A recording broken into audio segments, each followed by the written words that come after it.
Pessoal, então vamos continuar aqui nosso curso de Mecânica Geral 1, né? A gente está agora discutindo a equação de Euler, né? A gente vai dar continuidade a esse tema nessa aula, e na aula que vem a gente vai finalmente entrar nas equações de Euler-Lagrange, tá? Então, para a gente relembrar, na aula passada a gente viu a segunda forma da equação de Euler, e a gente viu também a equação de Euler com múltiplas variáveis, né? Como a gente resolvia isso. E a gente também viu como a gente resolvia essas múltiplas variáveis quando a gente tem presença de vínculos, né? A gente fez o exemplo lá da formiguinha andando numa bola, né? Na aula de hoje, a gente vai ver um segundo tipo de vínculo, quando o vínculo surge numa forma integral, tá? A gente vai resolver um exemplo sobre isso daí, e também a gente vai finalizar essa aula vendo uma coisa que a gente vai chamar de notação delta, que vai ser usada aí a partir da próxima aula, tá bom? A aula de hoje é um pouco mais curta, tá? Só para finalizar essa parte de equações de Euler.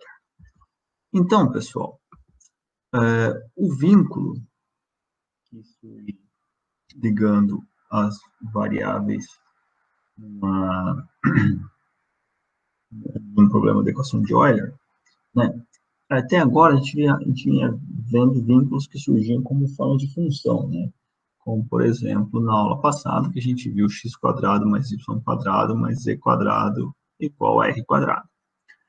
Todavia, né, ela pode surgir também em forma integral, né?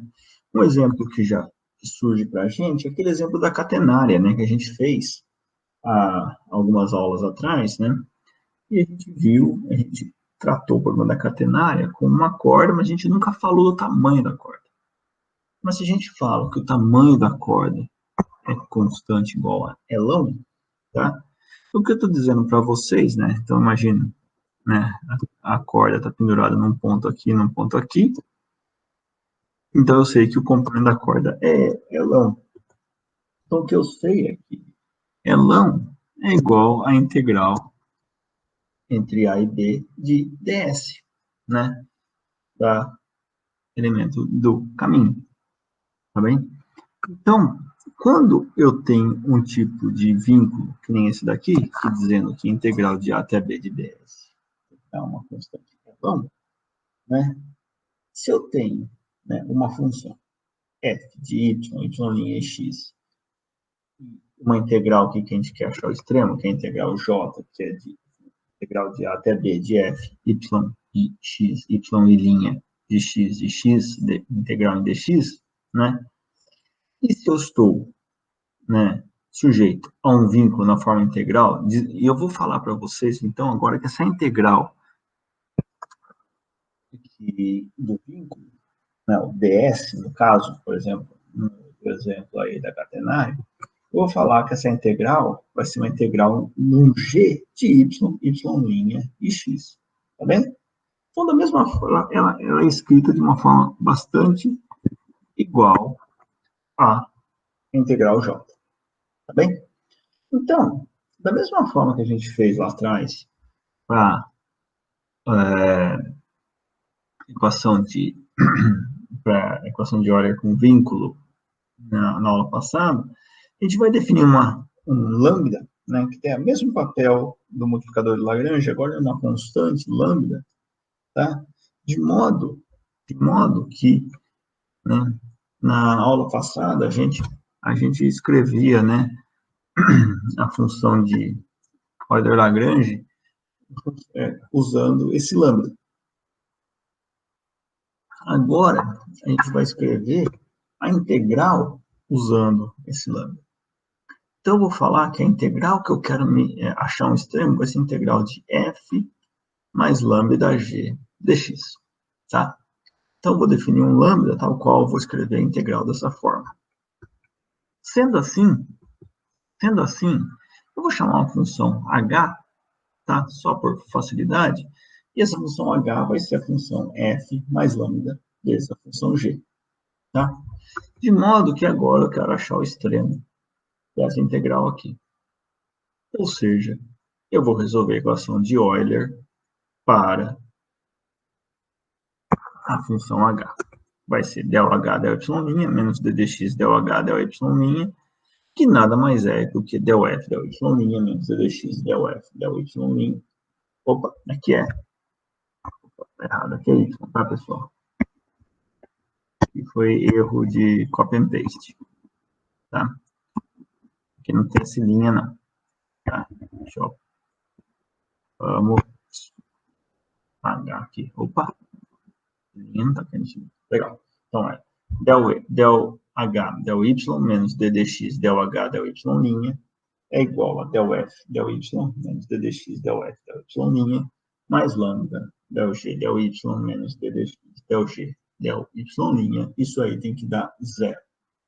Ou seja, a gente vai ter que resolver agora a equação de Euler dessa forma.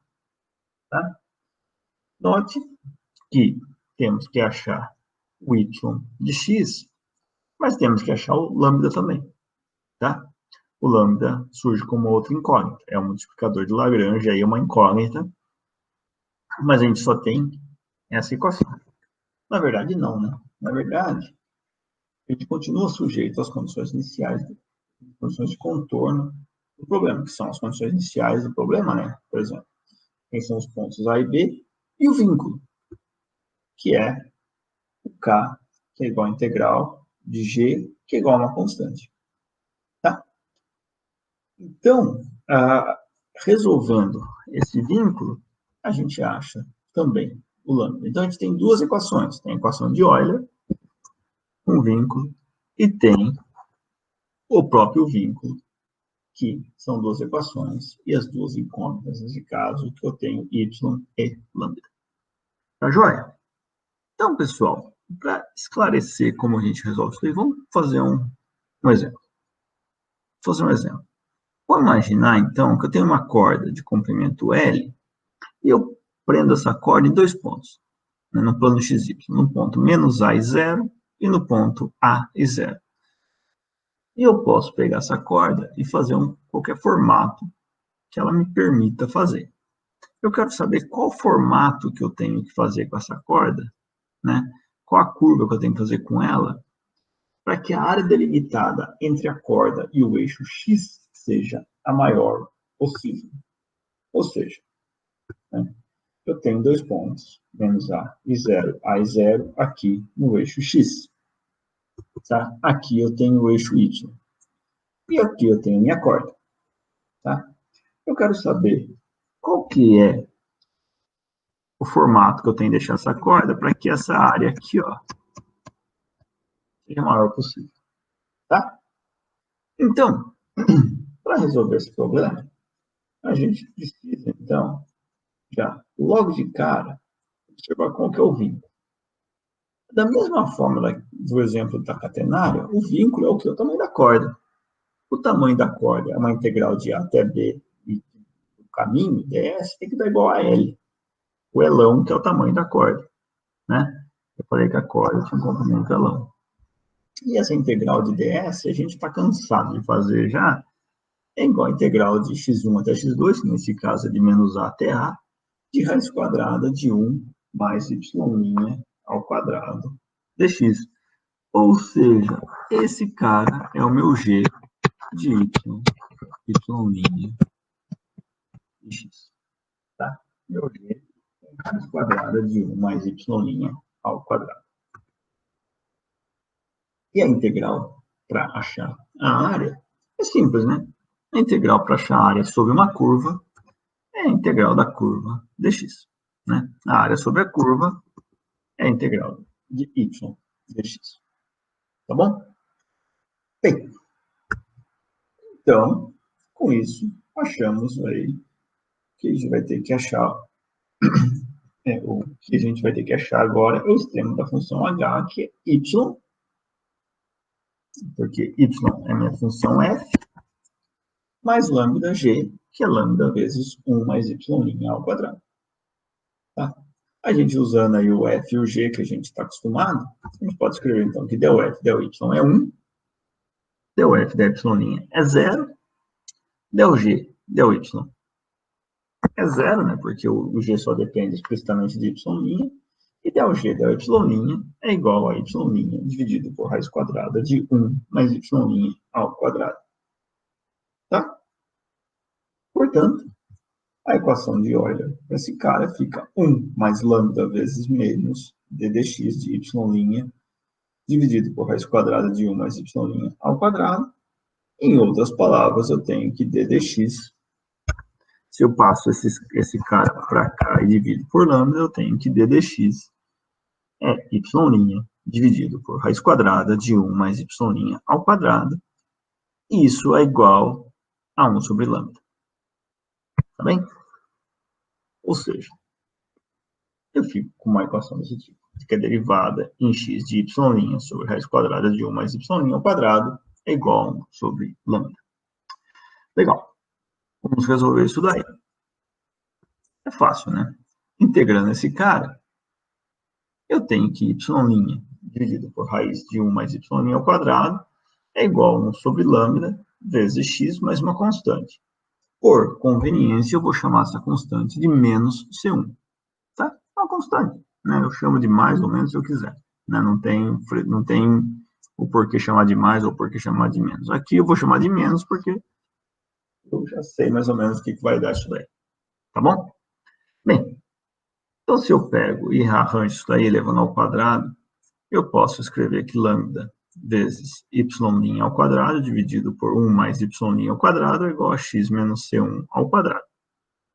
Chamando x menos c1 de u, né, obviamente, del y del x, dy dx é igual a dy du dx. Agora, du dx é 1, né?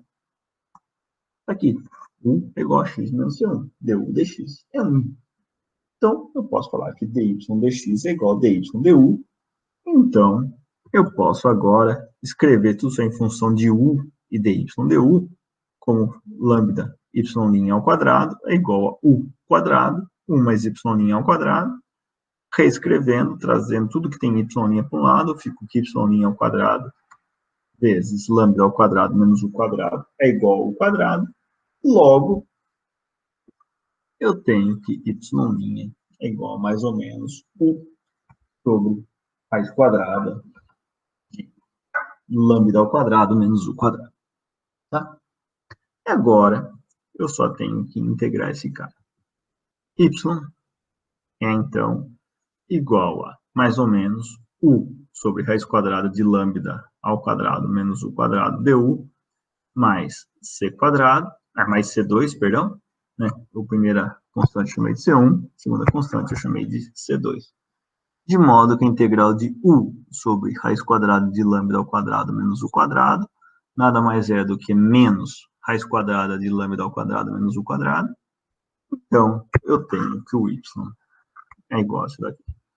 Y é igual a menos ou mais, né? Porque tinha um menos aqui na integral. Então, se tinha mais aqui, vira menos. Se tinha menos aqui, vira mais. Então, y é igual a menos ou mais raiz quadrada de lambda ao quadrado menos u quadrado mais c2. Pela minha figura aqui em cima, o y deve ser maior que zero, portanto, o sinal mais é o que vale. Se o sinal mais equivale aqui, tá? Aqui em cima é o sinal menos, tá?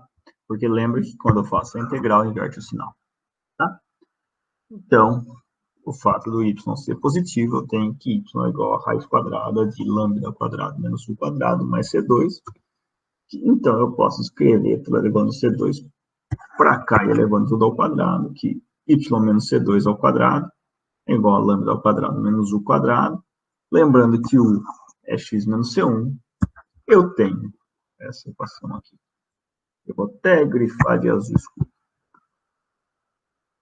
Veja, y menos c2 ao quadrado mais x menos c1 ao quadrado igual a lambda ao quadrado. Note, isso aqui é a equação de um. Tá? Note que é o círculo concentrado em C1 para x e C2 para y e com raio lambda. Bom, a gente achou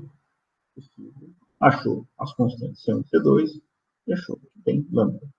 mas a gente agora pode achar cada uma delas em termos de A e L, né? São o comprimento e os pontos dados. Para isso, pessoal, né? A gente saiu então dessa equação. Primeira coisa, pela simetria do problema, obviamente, o centro dessa esfera em X vai estar no eixo Y. Né? Por quê? Porque note vocês que, né, ele é simétrico, vai de menos A até zero e vai de A até zero. Aliás, vai de menos A zero até A zero. Então, pessoal, se você nota aqui, você vai perceber o seguinte, você vai perceber que o C1, obviamente, tem que valer zero. Então, pela simetria do problema, eu tenho que C1 é zero. Né? Isso sai direto. Tá? Agora, para achar o C2, eu tenho que lembrar o seguinte, que quando o x vale mais ou menos A, o y vale zero. Portanto, menos C2 ao quadrado mais A ao quadrado é igual a lambda ao quadrado. E o C2 é igual a mais ou menos raiz quadrada de lambda ao quadrado menos A ao quadrado. Tá? Note vocês que o C2 ele vai ser menos. A resposta que vai valer para a gente vai ser menos. E a gente já vai ver o porquê. Né? A gente já vai ver o porquê. Como eu tenho um círculo, né? Formando um círculo, se eu tenho o C2 aqui em cima, quer dizer que eu estou fazendo um círculo desse tipo. O que não faz sentido para mim, segundo o que eu estou tratando, porque eu estou achando a curva sob o y, né? Se eu tivesse um sistema desse tipo, eu estaria integrando isso daqui também. E é o que eu não quero, eu quero só dentro. Então, eu preciso que o meu centro seja daqui para baixo. Ou seja, é o sinal negativo que vale. Tá bem? Bom, então, pessoal, então, para a gente achar o resto da solução, falta ainda achar lambda. Tá? Falta ainda achar lambda. E como que a gente vai achar lambda? A pergunta é essa. Obviamente, a resposta é através do vínculo. L igual a integral de menos A até A, 1 mais y' ao quadrado dx. E o y' a gente já viu que era menos U sobre raiz quadrada de lambda ao quadrado menos U quadrado, que U é igual a x, porque C1 é zero, portanto, y' é igual a menos x sobre raiz quadrada de lambda ao quadrado menos x ao quadrado. Né? Jogando esse valor na nossa equação para L, eu tenho que L é igual a integral de menos A até A de 1 mais x sobre raiz quadrada de lambda ao quadrado menos x ao quadrado, tudo isso ao quadrado. Né? Então, aqui eu posso esquecer esse quadrado, por um quadrado, matar a raiz, tirar o mínimo múltiplo comum aqui. Então, fica lambda ao quadrado menos x quadrado mais x quadrado. Então, o x quadrado morre e fica, então, simplesmente a integral de menos A até A de raiz quadrada de lambda ao quadrado dividido por lambda ao quadrado menos x ao quadrado. Tá? Usando, então, que x é igual a lambda seno de θ, e dx é igual a lambda cosseno de θ de θ, eu tenho que essa integral vai de menos de um arco seno de menos A sobre lambda até um arco seno de A sobre lambda, de 1 menos seno ao quadrado de θ, aliás, raiz quadrada de 1 dividido por 1 menos seno ao quadrado de θ, vezes lambda cosseno de θ. Isso daqui é um cosseno de θ, cancela com esse. Então, essa integral dá uma integral de lambda de θ, fica, então, 2 vezes lambda arco seno de A sobre lambda, certo? Em outras palavras, eu tenho que A sobre lambda é igual a seno de elão sobre 2 lambda. Tá? Essa equação é uma equação transcendental, né? Uma equação que só tem soluções numéricas, né? eu posso falar que A é igual a lambda seno de L sobre 2 lambdas, tá? Então, eu consigo achar o lambda numericamente a partir dessa equação aí. Então, pessoal, por fim, né, a solução final é x menos c2 ao quadrado mais x ao quadrado igual a lambda ao quadrado.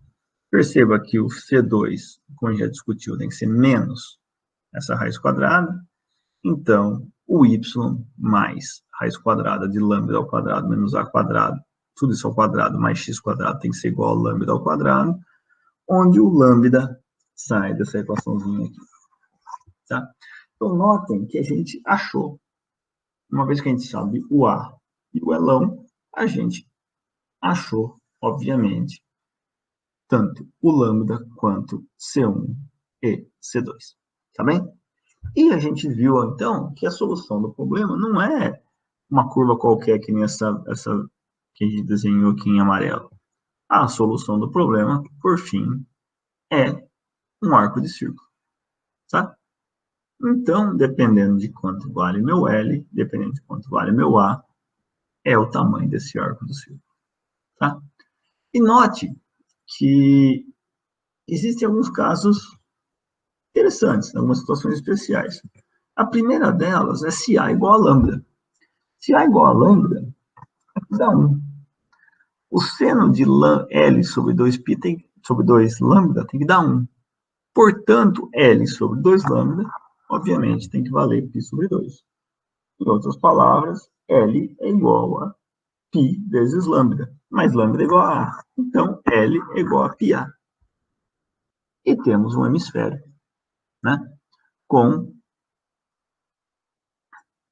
C2 igual a C1 igual a 0. Ou seja, eu tenho, então, né, só meio círculo, né? Não hemisfério. Hemisfério seria meio esfera. Tem meio círculo, tá? Legal? Então, seria essa a nossa curva ideal. Agora, um outro caso interessante é se L é igual a 2A. Se L é igual a 2A, percebam que eu tenho dessa equação aqui que A sobre lambda é igual a seno de 2A sobre lambda.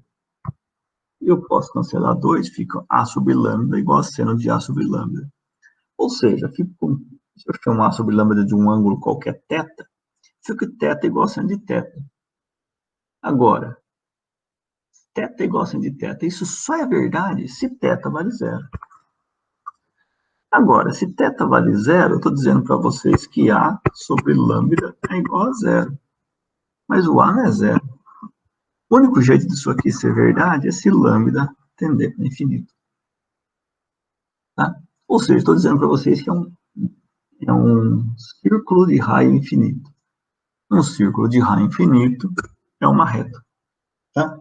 Obviamente, pessoal, obviamente que se L é igual a 2A, a única curva que eu posso fazer para ligar esses dois pontos é uma reta, porque a distância desses dois pontos é 2A.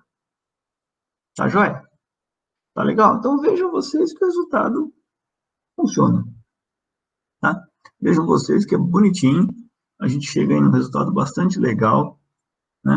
Então aqui a gente fez tudo isso usando, né, a forma integral do vínculo para a equação de Euler. Tá? Eu convido vocês, né, em casa, a aplicar essa mesma ideia para achar agora, né, lá no caso da catenária, né, resolver o problema da catenária, mas fixando que o comprimento da corda é uma constante igual a L. Né? Então, convido vocês a fazer o mesmo problema da catenária, fixando o comprimento da corda igual a L. A dica: resolva usando aquele sistema de coordenadas invertido, né, que a gente já vinha falando. O x para cá e o y para lá. Tá bom? Legal. Então, pessoal, por fim, né, a gente acabou de discutir a equação de Euler com vínculos. Antes da gente partir na aula que vem para a questão das equações de Euler-Lagrange, eu só queria falar para vocês um pouquinho da notação, que a gente chama de notação delta, tá?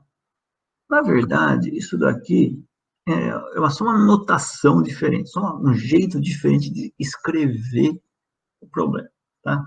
Até o momento, a gente sempre veio escrevendo, né, uma notação já conhecida para descrever a variação da integral, né? A gente fazia dj d alfa igual a integral de x1 até x2 da equação de Euler del y del alfa dx igual a zero. Daí que a gente chegou na equação de Euler, né? Mas note que tanto x quanto os limites da integração, que é x1 e x2, elas não dependem de alfa. Nenhum nem outro depende de alfa. Tá? Então, eu posso inserir nisso daqui um d alfa. Ou seja, multiplicar por d alfa do lado direito e do lado esquerdo. Tá? Escrever dessa forma. Então, aqui um d alfa. Aqui.